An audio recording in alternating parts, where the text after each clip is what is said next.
Atomfall begins with us waking up in a bunker with no recollection of how we got here. I make my way outside to see the rolling hills of the Lake District, and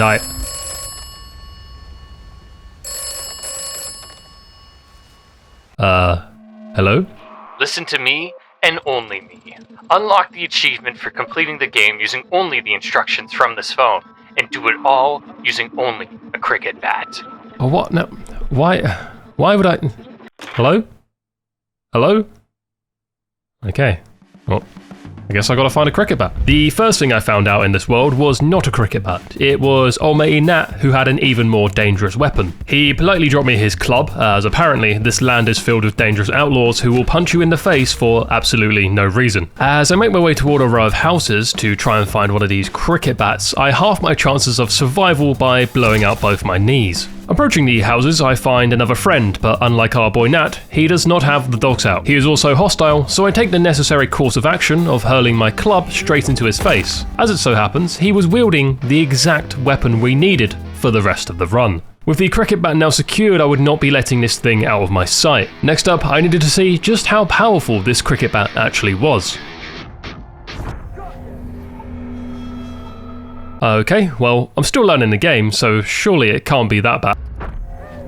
Alright, maybe these are just good enemies. Let me test it somewhere else on the map. We are so unbelievably fucked. With me also playing on the hardest difficulty, I found out that one-on-one I was absolutely fine with my cricket bat. It was groups where things started to go horribly wrong. For now, I decided combat was not my best friend, and gave any outlaws I found a wider berth than a 15-pound baby. Who I didn't give a wide berth though was the local trader, Molly. She had many valuable items, but unfortunately I had absolutely nothing to trade with her, so the best I could get was a little chat. During this chat, she happens to mention our friend from earlier. You've met old Nat. He's a good soul, is Nat. Could talk the hind legs off a donkey. Got some bad news, Molly. I've got some very, very bad news. Not telling her that Nat is currently folded like a lawn chair, she gives us some information about a massive airlock door in the area. I got my legs working to run across the other side of the Slattendale area until I reached the BYD, Big Yellow Door. It was sealed shut, but luckily I had this keycard that I consensually acquired earlier off one of our friends. The tech inside the keycard seems to override the door as it begins opening, entering this place named the Interchange. The ominous feel to the whole place had me on edge. It was a bit like entering a Lidl after all the baked goods are gone. Making my way through to the central processor, there's another phone in here where I get another call. The voice tells me that Oberon must die. I don't know who, what, where, when or how Oberon is, but I must obey the phone, so I will find it, and I will kill it. Using my particular set of skills, I insert an atomic battery into the mainframe to get this baby up and running again, where it would reveal our next task. There were subsections in the interchange, A, B, C and D, where I had to power up every single one to gain access to this fella Oberon. Each subsection required an atomic battery, which wasn't exactly a common resource. So it was time to head back out, cricket bat in hand, and fight my way to finding some more of those batteries. I made my way over to the local village of Wyndham in hopes of finding said batteries, but all I found was that this place was under military control. Now, I believe that the people here in the Lake District should only suffer if it is at my hands, so I begin a one-man cricket bat rebellion.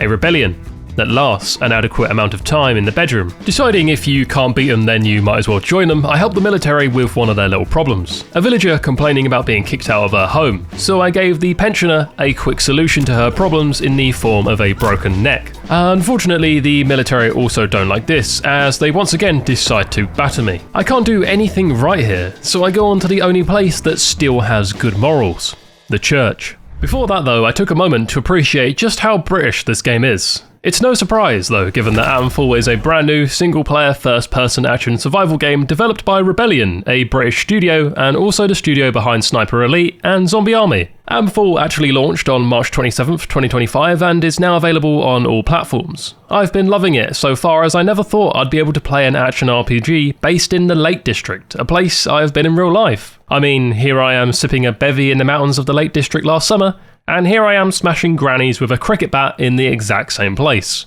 It's beautiful. If you also want to experience this magic, you can play Atomfall yourself on Game Pass, Xbox Series X and S, Xbox One, PS5, PS4, and PC via Steam or the Epic Games Store now using my link in the description or pinned comment. Shout out to Rebellion and a big thank you for sponsoring this video. To the surprise of no one, there was some sinning going on in the house of the Lord. The surprising part was that the sinning was on an adult victim. Someone had been murdered in the church. The vicar was asking me to keep it under wraps, and he wasn't talking about tortillas. The church is known for keeping secrets, but to me, this just felt like a stepsis too far. I took matters into my own hands, rearranging the shape of the vicar's vertebrae and his right-hand woman. Or she could have been left-handed, I'm not too sure. Exiting the church, I decided that no one here was truly good, so everyone could catch this cricket bat as I began unloading on them all. Men, women, children, military. No one was safe.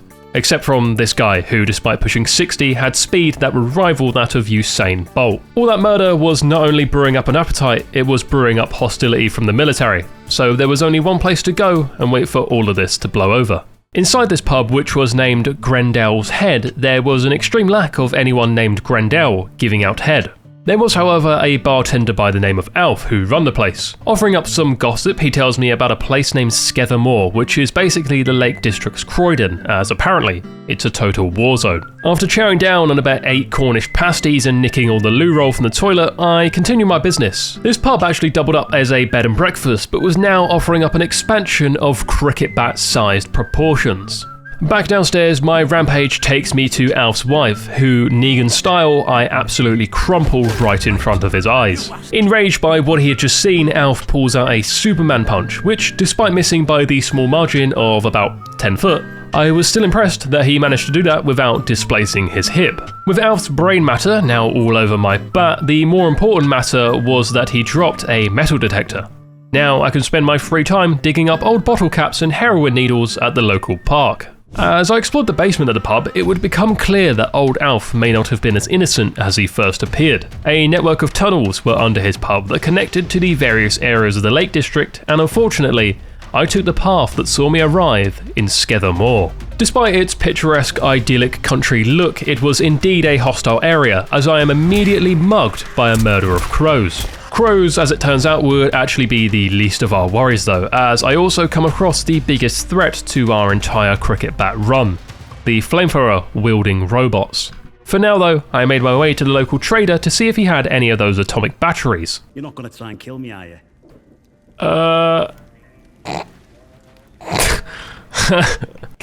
Cannot confirm, cannot deny. With no luck in the atomic battery department, I ventured deeper into Skethermoor, armed with my metal detector. There's just an absolute war going on over there, and I'm just over here metal detecting.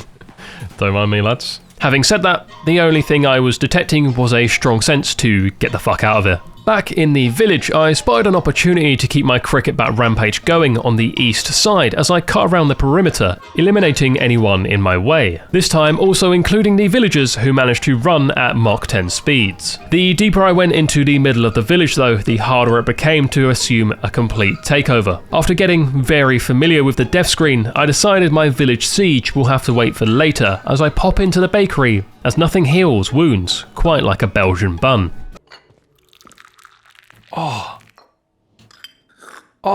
Chatting to the owner of the bakery, she tells me her husband hasn't been feeling well and asks if I could go grab some medicine from a lady by the name of Mother Jago. To vet that I wasn't being scammed by some underhand elderly drug dealer, I went to go check on her husband myself, but what I found was truly shocking. Her husband did not have a simple cold or sinus infection. The man was a zombie. I led him downstairs to his wife, where after attacking me, I was forced to hit a 6 on the man's face. Iris, the baker, not being a fan of me killing her husband, also gets aggressive, so I have to do the same for her. Unknowingly though, killing the baker and her husband had just created a massive problem for me. Oh dear. I think they know what I did in the bakery. I can half the village population, but in Cumbria, taking away a person's pastries is worse than violating the Geneva Convention. This created a massive problem for me actually getting out of the village, as I was dead in 2 to 3 shots. Racking up an extremely high death count this early into the run, I eventually managed to find another gate on the north side, which led me into a new location, Casterfell Woods. With absolutely no luck finding any batteries in Wyndham, it was nice to be in a new location, and it was also nice to not be hunted by everyone within a mile radius. But that is not to say that this area was safe. Whoa. What is that? An even further mutated version of what happened to the baker's husband. They were not only blue, they were bald. Not wanting to turn bald or blue, I made my way to visit Mother Jago in hopes of finding some answers. On my way there though, I came across a new group of hostile enemies named Druids who use nothing but primitive weaponry. Their bows, armour and underwear were all made of wood, so I dread to think how a Druid's condom feels. Meeting up with Mother Jago, she doesn't know too much about this spore that seems to be infecting everyone, but she does have a cure. Unfortunately, the recipe was taken by Druids and hid in their base, but honestly, I don't know why she doesn't just go and get the recipe herself. Put that thing away! Jesus, Mother Jago's got hands! Oh my god.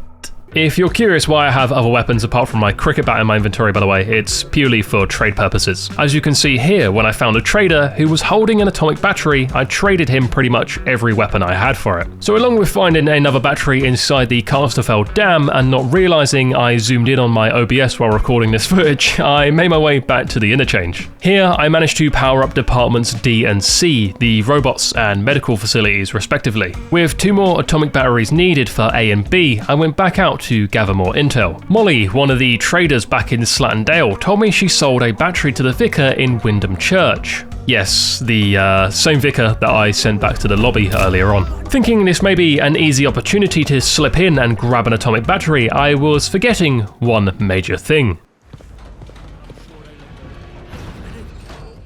Oh no. They still want me in here. Oh no. Oh no, oh no, okay, I can't enter Wyndham Village. Even with my new upgrade that made my cricket bat gain damage after every single kill I got, I still couldn't brute force my way through the village. I was about as welcome here as a bounty in a box of celebrations, and despite me liking bounties, the majority vote here was to nuke it at any cost. I needed to get inside Wyndham Village, but I could not enter through the main gates, so I guess it's lucky that the main gates weren't the only way in. There was various sewers dotted around the map that would provide you with a much more coveted entrance into the 4 different map regions. Thinking I was making a 200 IQ play, I traded half my inventory to Molly for a sewer key, which led me out to Casterfell Woods and not Wyndham Village, for fuck's sake. Luckily, I did still have one more plan to get to the village, and it had nothing to do with me creaming my bat on this old woman's head. I just thought that would be funny. Why did you do that? Funny. The interchange having its subsections A, B, C and D, which all led off to the 4 different regions in the game. If I could find the interchange entrance in Casterfell Woods, then all I'd need to do is make my way over to the exit of the interchange that brought me into the village, and very conveniently, next to the church. After finding a lead telling me where the interchange entrance was, I made my way there. Opening the door, I take out a few outlaws guarding the entrance and make my way inside. Once inside, I make the correct decisions, which lead me out to Wyndham. Quickly sprinting over to the church, I check on the vicar to see that he is very much still dead, but no atomic battery on him. It's got to be around here somewhere, so I search the rest of the church. Downstairs, I noticed there was a locked door, but earlier I found the exact key I needed. Stepping in, Jesus fucking Christ. If I was going to find something in the vicar's basement, I did not expect it to be an adult man. He was infected with the same blue fungal infection as the baker's husband, but was still able to communicate with me. After searching his basement for the battery, I left him to his own devices and probably die. Because, well, the vicar isn't going to be providing him healthcare anytime soon. It would actually be the 2nd floor where I found the atomic battery just chilling in a chest. So, back in the interchange I went to power up subsection A. With another atomic battery secured from a merchant, it was time to head to the final section, B.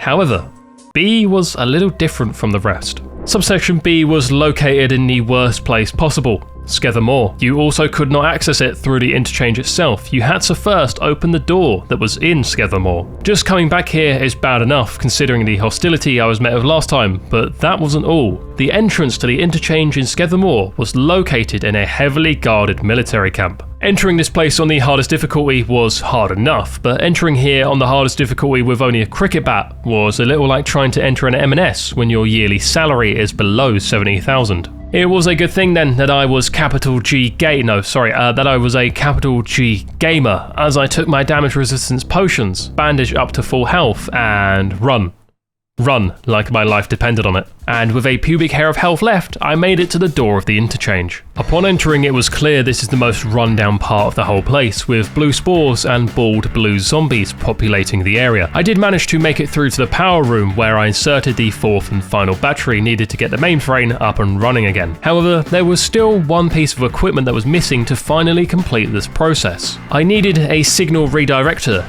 a tool that redirects signals. This was needed in order to send all this power back to the mainframe. Unfortunately, at this moment in time, this tool seemed like nothing more than a myth. I had heard rumours from locals that it did indeed exist at one point, but no one had seen it for years. With nothing but whispers to go on, I headed out of the interchange in search of this Sasquatch. I had forgotten though that the way out also included me going back into the military camp. God, no. Oh, this escape is going to be a nightmare. Ah! Oh, shit. After multiple unsuccessful attempts at trying to negotiate with Border Patrol, I decided to try the back way. It wouldn't be a long goodbye though, as I would be back here very, very soon. Out and about in the hay fever-inducing fields of Cumbria, I made my way to the Skethermore Manor, where I heard rumour of the signal redirector schematics being buried. With my metal detector coming in handy once again, I proved this is more than just a hobby for those on the spectrum. Inside a metal box, I find a ripped note with part of it saying we should head to Nora's barn. After successfully failing at taking on a robot, I realise I still have a long way to go before I can fight one of them with my measly cricket bat. Arriving at Nora's, she was happy enough to give me information on the signal redirector, but in return, she wanted something that I unfortunately could not give her. Listen, as someone who's happy to do a bit of business, if you're going in the direction of Wyndham, it's for Alf, in the pub, for his I've got bad news. This is why you ask for the favour before you give out the vital information. Nora told me I could find this signal redirector with Dr. Garrow. The only thing was, she was in prison. And that prison was in the worst place you could possibly take a British person. No, the other one. The military camp. Once again, getting in here was a little like trying to get into a 10-year-old jar of Marmite. Luckily though, the prison entrance was just a hop, skip and murder away from the back entrance. Once inside the prison, I wasn't exactly what you'd call ready for prison break, as I had half my health and just one medkit. If I wanted to have a successful prison break, I was going to need to pull up my big boy pants and finally defeat my first robot with a cricket bat. Alright, I'm gonna get in there. Oh my god, he just hit me with like a 720.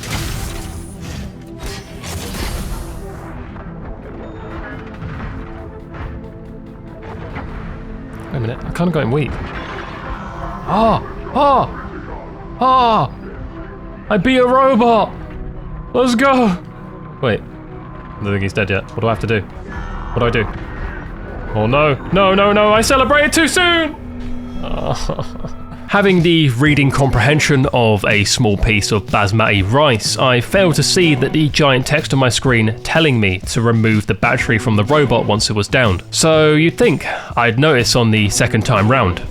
I didn't. Having definitively proved that the average lunchbox had a higher IQ than myself, my next tactic consisted of disabling the robot and making a break for a nearby door. Successfully avoiding another arse clapping, I made my way through the prison, where I was once again blown away by the size of the environments in this game. This could have just been a simple prison, but no, it's an area that honestly doesn't feel too much smaller than the open world regions. Weaving through the hallways and smacking guards in the face, I finally got to the maximum security holding cells, where I found Dr. Garrow. She tells me where I can find this signal redirector, so I go off and find it, where my first course of action once picking it up is opening every single cell.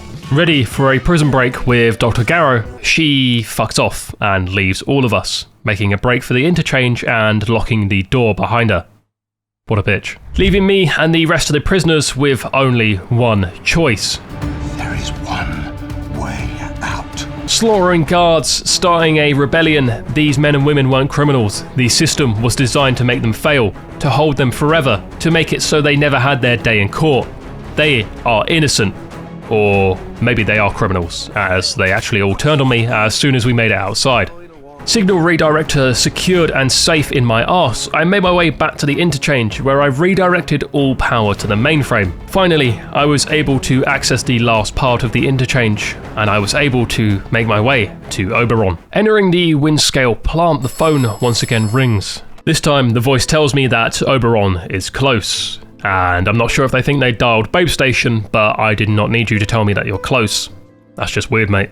The Windscale plant had seen a disaster that caused the entire place to collapse. The blue spores were floating through every single crack, and the place had been left to the dogs.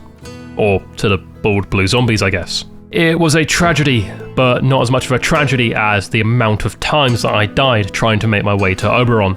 Honestly, do not come in here with no healing items. I don't know what I was expecting. Eventually finding Oberon, it was not a guy nor a girl. It was a beautiful rock or I don't know what it was. It was something though, and it was cool. I sort of didn't want to destroy it, but the phone told me it had to be done. I couldn't use my cricket bat, so I armed the explosives and stood at a distance as I watched the entire thing.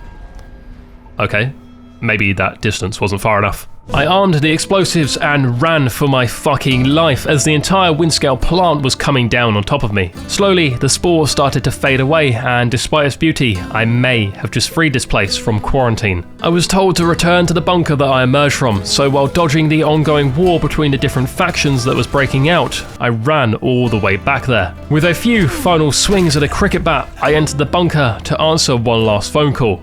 I was free to go, free to leave.